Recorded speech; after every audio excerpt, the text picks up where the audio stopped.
niba tuzi ko tuzavuka kandi tugapfa twagakwiye gutinya urupfu. Icy'ingenzi ni amateka dusize imusozi. Rest in peace Joshua.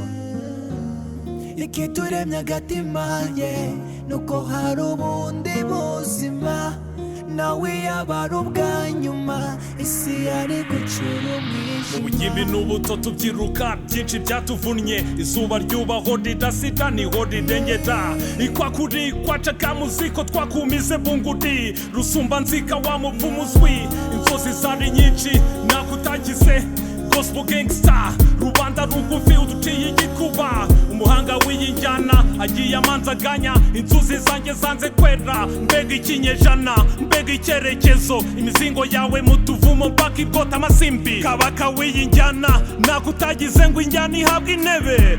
Rest in peace Joshua. Ikituremye agatima nuko hari ubundi buzima, nawe yabara ubwa nyuma isi yari gucura umwijima. Rest in peace, ubutumwa udusigiye. Rest in peace, uri mu rurimi rutazima. Rest in peace, urumuri uducaniye. Rest in peace, Kabaka man. Intwari igiye vuba bigwi bitazima, Kabaka w'iyi njyana kugiye tukigushaka. Joshua nshuti nziza aho uri kubwa neza, Imana ikwakire abawe barinde. Ubutumwa bwiza bwawe buzaduhoramo, tugambare nk'umwitero uhaba turugero. Inganzo waduhaye n'urumuri rutazima.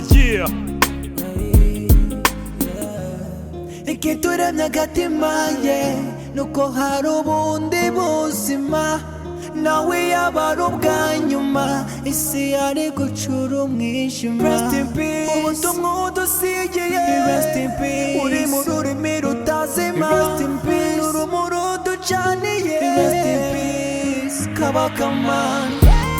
Ikituremye agatima nuko hari ubundi buzima, nawe yabara ubwa nyuma isi yari gucura umwijima. Rest in peace, ubutumwa udusigiye. Rest in peace, uri mu rurimi rutazima. Rest in peace, urumuri uducaniye. Rest in peace, Kabaka man.